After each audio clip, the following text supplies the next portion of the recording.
Bismillahirrahmanirrahim. Assalamualaikum warahmatullahi wabarakatuh. Hari ini adalah hari ke-55 saya. So nampak kat belakang sana, dia macam satu cahaya tau. So tempat ni menarik. Tempat ni saya datang pada hari ke-51. Pada ketika tu saya sangat down sangat. Jadi saya tak tahu kenapa.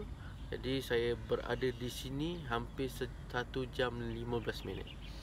Jadi saya menenangkan hati, saya mencari idea. Jadi saya kembali pada hari ini, pada pagi ini, ketika di hadapan macam ni ada laluan, orang keluar masuk, nak pergi kerja. Tengok semua kenderaan laju. So pastinya mereka pun rushing, terkejar untuk mengejar punch card. Okey, baik. So pada pagi ni saya nak menceritakan. So kita tengok cahaya, dia macam suasana macam maghrib. Tetapi sebenarnya dia pagi. Dan cahaya tu sangat cantik. Tapi mungkin lighting tak berapa cantik, terutama saya nampak gelap. Tapi yang penting adalah pemandangan di belakang ni yang sangat indah. Okey, baik. Saya nak mencerita pada pagi tadi dalam perjalanan saya bawa anak saya, Amsyah, yang sulung pergi ke sekolah. So anak saya ni bertanya tentang bulan. Bila nampak bulan, lepas tu dia tanya pasal matahari. So dia tertarik dengan bulan. Dia kata, "Abah, macam mana nak pergi bulan? Berapa hari nak pergi bulan?" Jadi saya pun menarik soalan ni.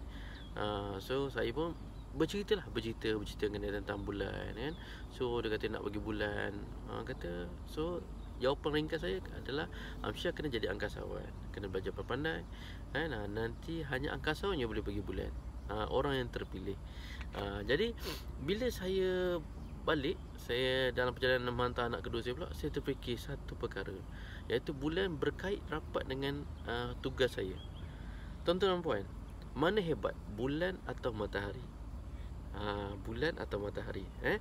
So kehebatannya ada pada matahari. Tapi kenapa kita rasa indahnya bulan?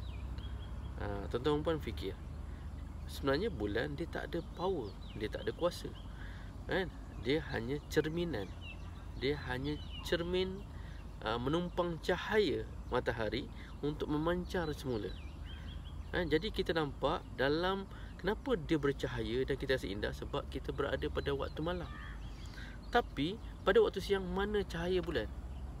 Mana perginya bulan? Kadang-kadang kita nampak, kadang-kadang kita tak nampak, sebab dia tak ada cahaya. Jadi peranan kaunselor adalah seperti bulan. Dan anda yang datang kepada kami adalah matahari. Anda ada kekuatan, anda ada power, anda ada bermacam-macam yang lebih hebat. Kehebatan tu pada anda sebab anda matahari. Matahari ada kuasa dia sendiri, ada cahaya dia sendiri. Tetapi kenapa dia tak rasa? Dia rasa penat. Dia rasa macam memberi terus memberi. Dia tak nampak apa yang diberi tu, yang boleh kebaikan. Dan kenapa bulan pula yang dipandang hebat? Kerana bulan yang pandang hebat kerana orang datang ketika keadaan kusut, keadaan gelap. Jadi kebanyakan klien kita nampak, seronoknya jumpa kaunselor, tenangnya, dia ni hebat lah. Sebab anda datang pada anda gelap, anda datang pada anda buntu, anda perlukan cerminan. Jadi kami adalah cerminan kehebatan anda. Kami tampilkan, kami kembalikan kehebatan anda. Kami cermin kepada kehebatan anda.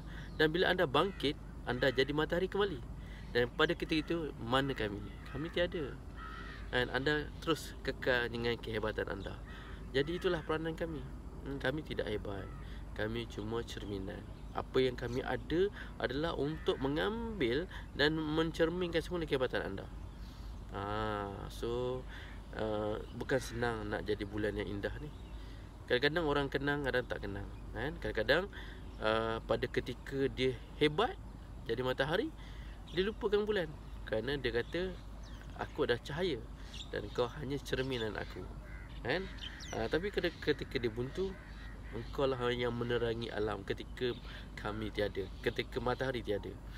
Jadi itulah saya nampak besar peranan bulan ni, besar peranan bulan ni.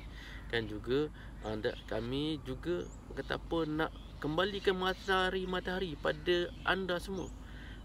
Jadi tuan-tuan dan puan, apa yang saya nak cerita ni adalah tentang bangkit aura. Okay, so kita semua ada aura.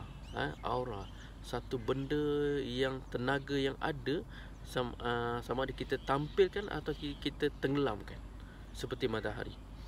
Jadi aura yang ada adalah semalam saya cerita bangkit peribadi. Apabila kita bangkit peribadi, kita akan keluar aura. Aura tu akan keluar sendiri. Tapi kita kena melalui proses untuk bangkit diri dulu. Bangkit peribadi, kita kena perbaiki kelemahan kita. Bila kita dah mula nampak ada kekuatan, di situ aura akan timbul.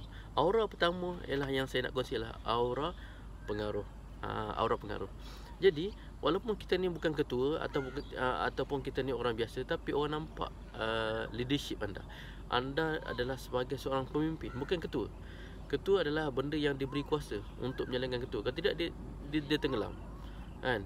Dia perlukan kuasa yang diberi, baru dia akan untuk memimpin. Tapi pemimpin dia tak perlu tunggu ada kuasa. Kadang tak ada kuasa pun dia boleh menggerakkan sesuatu, kan? Dan orang ingin terpengaruh dengan dia, orang ingin ikut dia dalam apa jua cara pun. Jadi mungkin saya nak sebagai saya yang tak ada kuasa, saya nak jadi influencer. Saya nak bangkitkan aura anda, saya nak bangkitkan matahari-matahari yang ada pada diri anda. Okey, aura yang kedua adalah aura kasih sayang. Okey, aura love, aura kasih sayang. Okey, jadi apabila kita ada aura yang kedua, orang lihat kita rasa kasih dan sayang. Bukan untuk bercinta, tidak, tetapi adalah aura yang orang rasa macam kasih. Orang kesian dengan kita, orang tak rasa nak marah kita, orang rasa seronok. Jadi macam segalanya dalam bentuk kasih sayang, damai.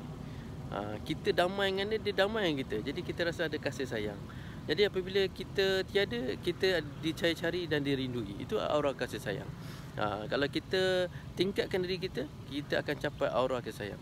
Pertama tadi aura pengaruh. Okay? Ramai orang boleh dapat aura pengaruh. Okay? Bila dia tingkatkan kekuatan diri dia. Yang kedua ialah aura kasih sayang. So kadang-kadang jadi pemimpin, kadang orang tak sayang dia, tak disayangi. Ada saya tak kenal. Jadi kita nak dapatkan aura kasih sayang ni susah. Jadi kita kena start mengasihi orang lain, mengasihi Allah, mengasihi Rasulullah. So insya-Allah kita akan ada aura tu yang Allah berikan. Yang ketiga ialah aura apa? Yang ketiga ialah aura tenang. So aura tenang ni ialah kita dapat tenangkan orang lain. Orang lain pun rasa tenang dengan kita. So benda ni kita kena dapat apabila kita berada dalam keadaan yang sangat tenang. So sebab tu yang kata yang semalam yang saya kongsikan tentang bangkit peribadi.